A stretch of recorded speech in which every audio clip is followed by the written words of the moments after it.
There's no villages in the United States. In fact, if you tried to buy a piece of property out in a rural area and put a bunch of little tiny houses on it, essentially starting a village, your local government is going to tell you your property is not zoned for that, because a village is illegal in America.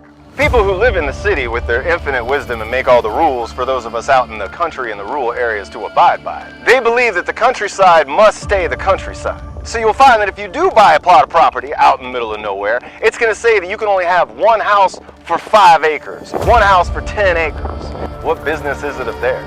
Why are we not allowed to set up tiny towns and villages out in the middle of nowhere? We could end this housing crisis overnight if we would get rid of rural zoning.